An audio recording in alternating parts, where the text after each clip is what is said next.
Assalamualaikum warahmatullahi wabarakatuh. Selamat sore pemirsa Kabar Banten. Jumpa lagi dalam acara Sorotan Sepekan Harian Umum Kabar Banten. Dalam kurun waktu beberapa hari terakhir ini, kualitas udara di wilayah Provinsi Banten, DKI Jakarta, dan Jawa Barat menjadi sorotan nasional. Bahkan di wilayah Provinsi Banten terdapat 3 wilayah yang menjadi daerah penyumbang buruknya kualitas udara, yaitu Serang, Kota Tangerang, dan Kota Tangerang Selatan. Bersama saya, Rizky Putri Ananda, inilah Sorotan Sepekan Harian Umum Kabar Banten, edisi Jumat, 25 Agustus 2023. Sejumlah pihak menyebutkan jika kendaraan bermotor menjadi salah satu penyumbang terbesar buruknya kualitas udara di beberapa daerah tersebut. Namun ada juga pihak yang menuding pembangkit listrik tenaga uap atau PLTU berbasis batu bara turut menjadi penyebabnya. Selain itu, ada juga pembakaran sampah secara ilegal yang juga menjadi salah satu penyebab kualitas udara di beberapa daerah menjadi buruk. Terlepas dari itu, pemerintah Provinsi Banten menyiapkan langkah-langkah untuk mengurangi polusi sesuai dengan atensi Presiden Republik Indonesia Joko Widodo. Untuk membahasnya lebih lanjut, saat ini sudah bersama saya salah satu wartawan Provinsi Banten, Irfan Muntaha, yang akan membahas terkait tindak lanjut atau upaya dari pemerintah Provinsi Banten untuk menanggulangi tingkat polusi udara atau kualitas udara yang saat ini cukup buruk untuk di wilayah Provinsi Banten. Selamat sore Irfan. Sore Rizky. Sehat ya Pan? Sehat alhamdulillah. Meskipun kita sedang dihadapkan dengan isu buruknya polusi. Buruknya kualitas udara di Provinsi Banten. Provinsi Banten. Termasuk di Serang Raya ya. Di Serang Raya. Baik Irfan, tentunya pemerintah Provinsi Banten juga punya langkah-langkah khusus tersebut ya.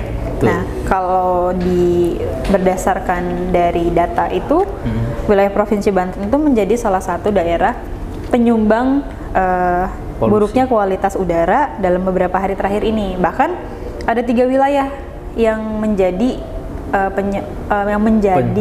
penyumbang terbesar itu ya, penyumbang yang buruknya udara itu, seperti di Serang, Kota Tangerang, dan Kota Tangerang Selatan. Itu bagaimana Irfan?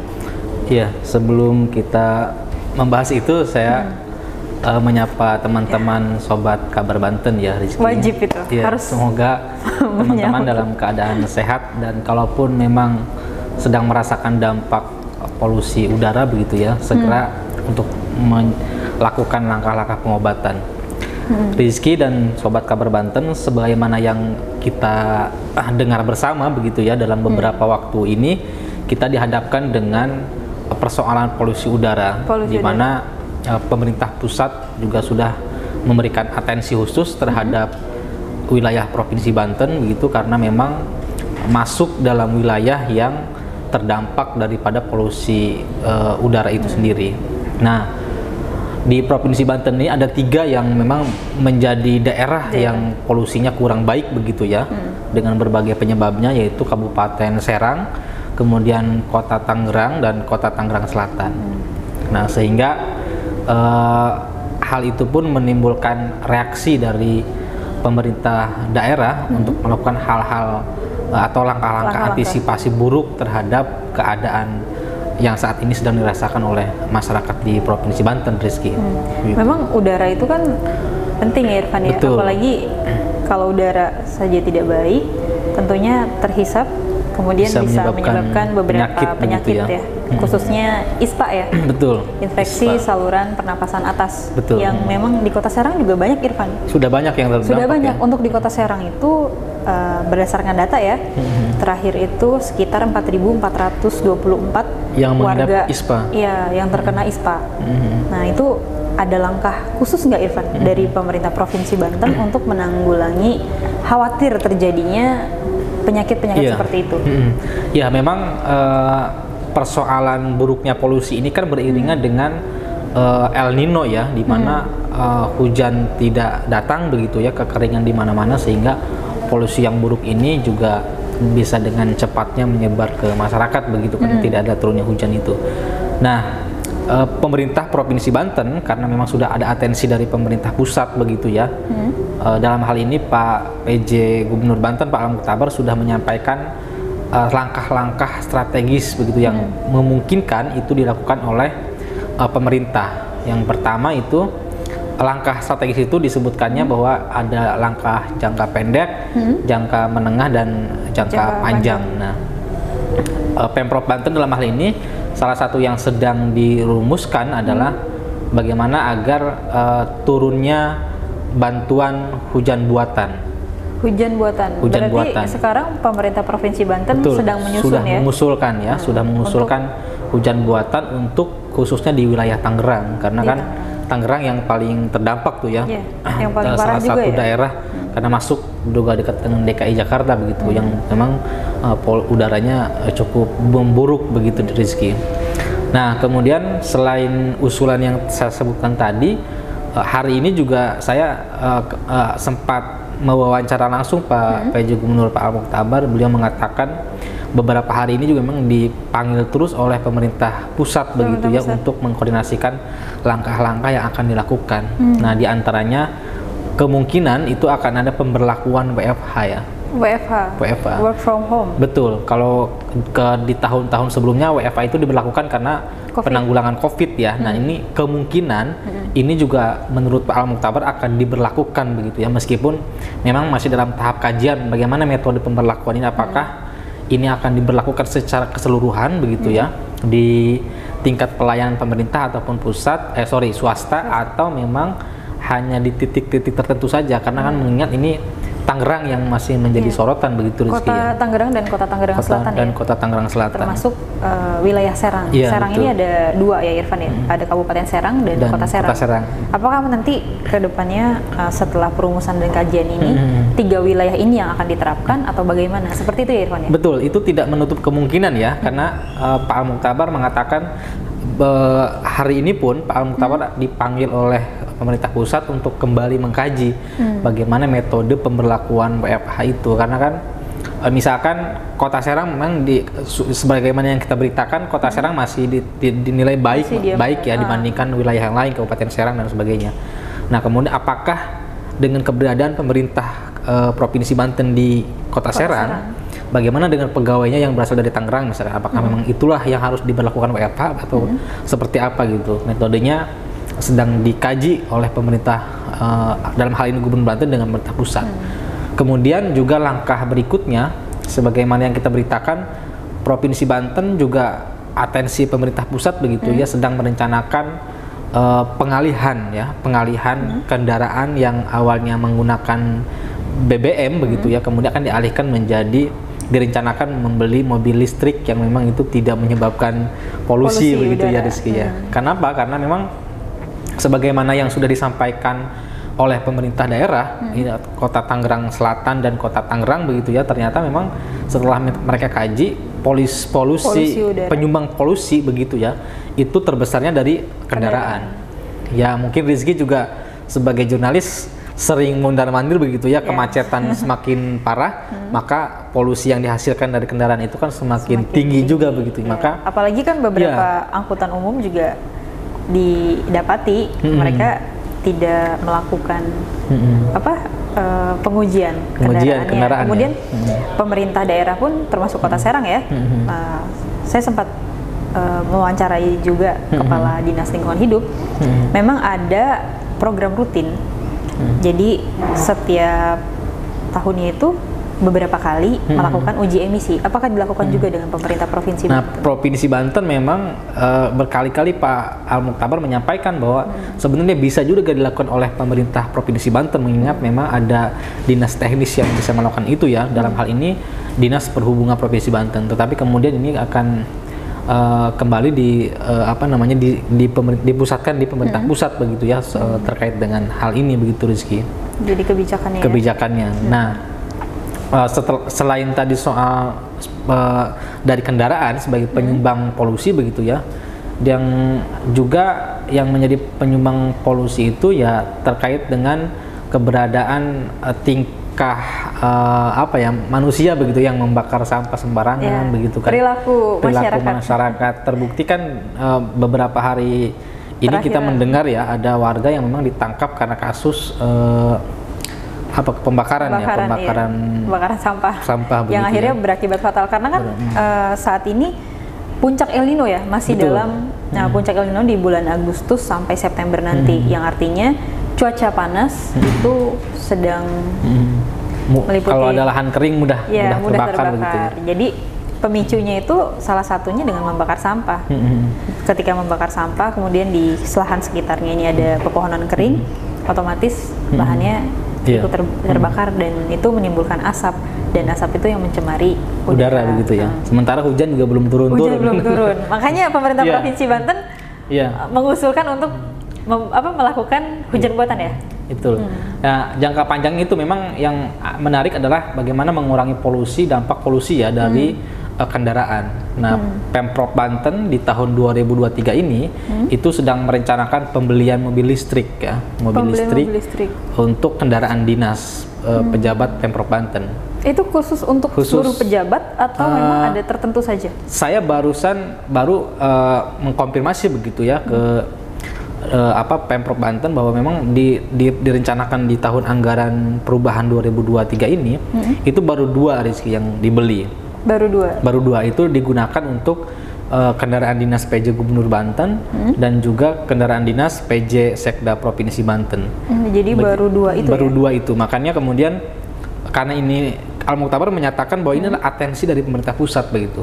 Sebagai langkah pertama bagaimana nanti kedepannya juga diterapkan begitu agar mobil listrik ini menjadi solusi lain untuk mengurangi atau mengantisipasi kemungkinan buruknya polusi di wilayah Provinsi Banten. Namun kan karena ini dianggapnya hanya hanya 2 unit begitu ya kan, kalau dirasionalkan bagaimana bisa mengurangi polusi kan memang belum rasional, sehingga ini menimbulkan pro dan kontra di anggota DPRD Provinsi Banten, Rizky.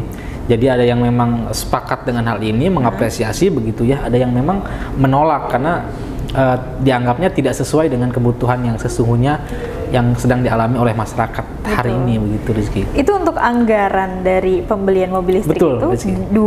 dua kendaraan ya, untuk PJ Gubernur dan PJ Sekda itu berapa Irfan? Sudah ada nominal? Ya, nominal yang direncanakan berdasarkan konfirmasi yang saya dapatkan itu memang angkanya 2 unit itu mencapai 1 miliar lebih.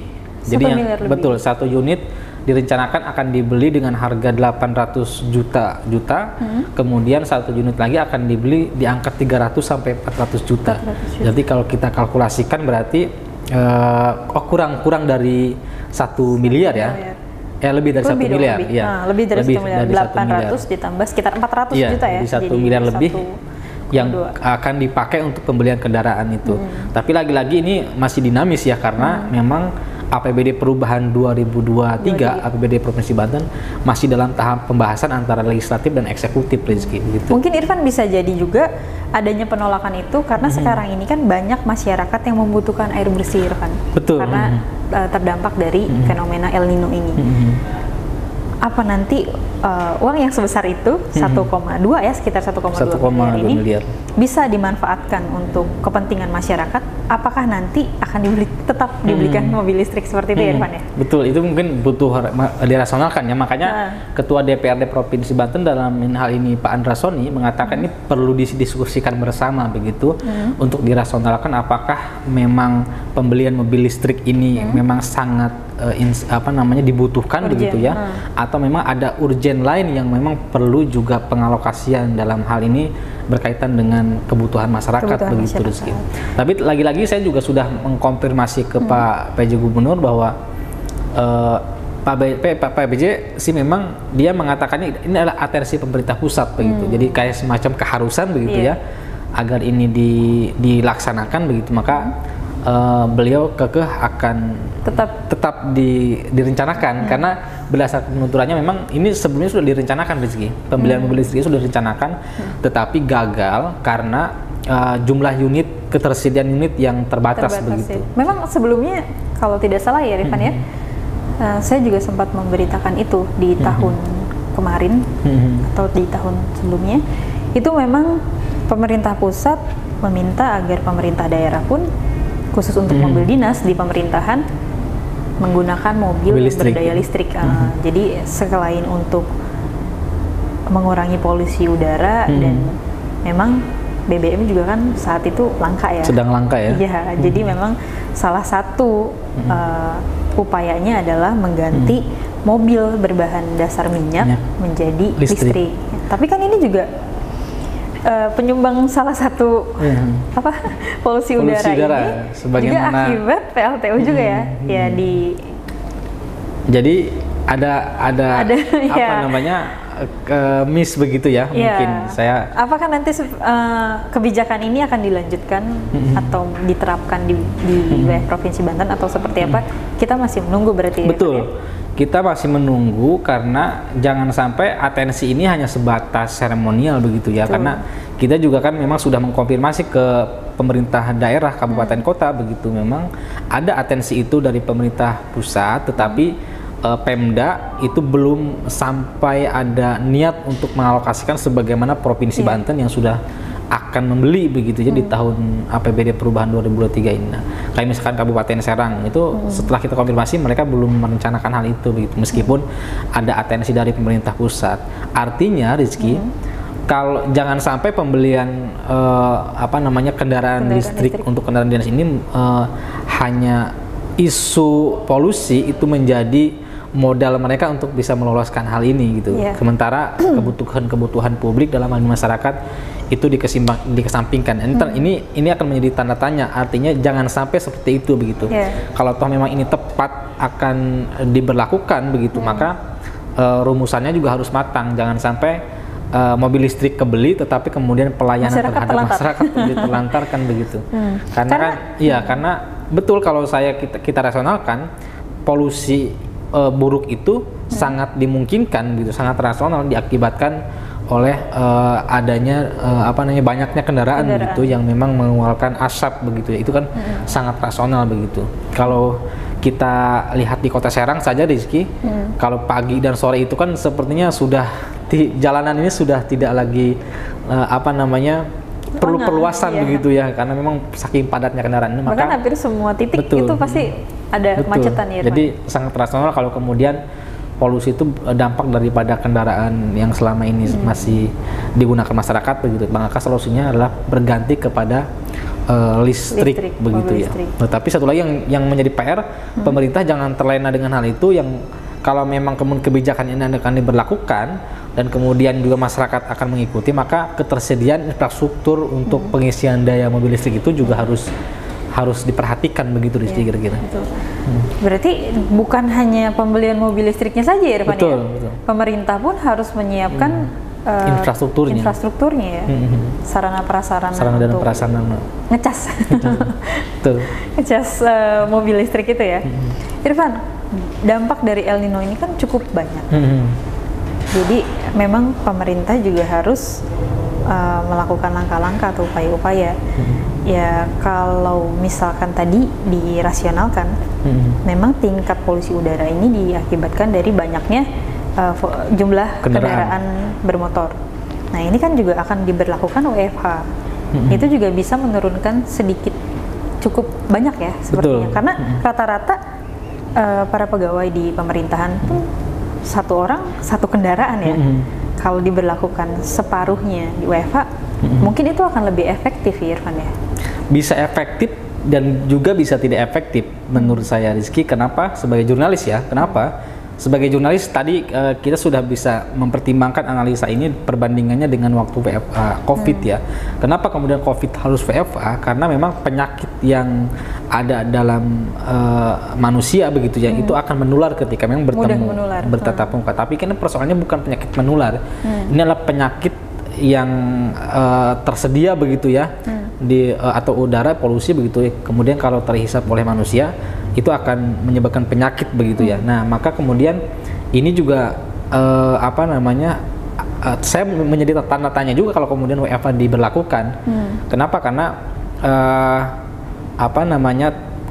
karena sistem cara mengontrol kedisiplinan Pegawai. ASN juga itu harus disiapkan juga, jangan sampai ini diberlakukan tapi kemudian dampaknya terhadap kualitas kinerja ASN. Nah tadi pertimbangannya, analisanya, perbandingannya adalah kalau WFH zaman COVID itu masih sangat rasional, tapi kalau karena polusi begitu, saya agak sedikit khawatir begitu ya, karena di kerja ASN itu kan lebih banyak di dalam ruangan begitu ya, mengerjakan pelayanan.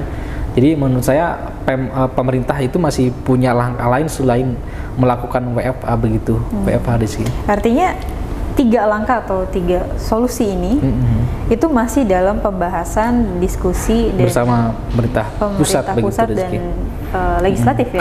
Kalau WFH ya, kalau kemudian tadi antisipasi jangka panjangnya soal bergeser mobil dinas itu kan sudah dieksekusi ya, sudah di APBD perubahan ini. Tinggal bagaimana yang tadi saya sebutkan pro dan kontra di dewan itu tidak sampai berefek pada gagalnya pengadaan mobil listrik itu sendiri.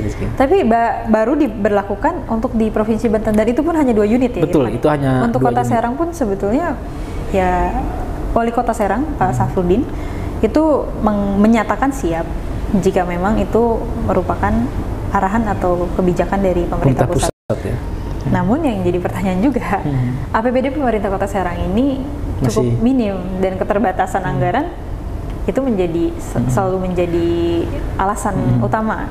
Kemudian adanya defisit anggaran juga, kemungkinan juga sepertinya tidak bisa untuk dilakukan untuk pembelian mobil dinas ini. Tapi kalau misalkan memang pemerintah pusat memberikan, mungkin bisa jadi juga. Gitu. Kan pemerintah pusat, kalau tidak saya dapat informasi itu memberikan diskon ya. Memberikan diskon untuk pembelian mobil listrik untuk keperluan mobil dinas maksudnya begitu. Tapi untuk infrastrukturnya belum siap. Iya, kalau Kota Serang. Gimana ini? Ya maka dari itu kebijakannya tadi saya bilang harus dirasionalkan begitu ya. Apakah ini sangat memungkinkan begitu atau memang tidak memungkinkan karena kebutuhan lain juga sangat krusial begitu, sebagaimana yang disampaikan oleh Ketua DPRD Provinsi Banten. Meskipun ini sudah direncanakan tapi perlu didiskusikan gitu, dirasionalkan apakah perlukah mendesak atau memang ini bisa direncanakan di tahun-tahun berikutnya. Ya mungkin saja untuk pemerintah daerah lainnya di tahun berikutnya bisa akan menganggarkan gitu ya. Tapi tentu pasti akan terbatas, Irfan. Betul. Karena kekuatan anggaran daerah itu berbeda-beda. Seperti di Kota Serang khususnya itu pasti ya cukup sulit ya gitu. Baik Irfan, untuk kelanjutannya kita tunggu pembahasan selanjutnya. Apakah nanti pemerintah Provinsi Banten akan segera menurunkan hujan buatan, kemudian akan memberlakukan work from home atau WFH di beberapa daerah tersebut. Kita tunggu updatean selanjutnya, bagaimana nanti langkah Pemprov yang tentunya kita harapkan tepat ya Irfan ya, supaya masyarakat tetap terlayani dan polusi udara juga bisa tertangani dengan baik. Dengan baik. Baik pemirsa Kabar Banten, tadi sudah kita diskusikan terkait pencemaran udara atau kualitas udara yang di 3 daerah di wilayah Provinsi Banten ini kualitasnya cukup buruk. Bagaimana kelanjutannya? Kita akan update terus hasil diskusi atau kajian-kajian dari pemerintah Provinsi Banten, dan jangan lupa untuk baca Harian Umum Kabar Banten edisi Senin sampai Jumat, dan Sorotan Sepekan Harian Umum Kabar Banten di setiap hari Jumat yang akan menyoroti tema-tema menarik lainnya, Irfan ya. Betul. Saya Rizky Putri Ananda dan Irfan Muntaha pamit undur diri. Assalamualaikum warahmatullahi wabarakatuh.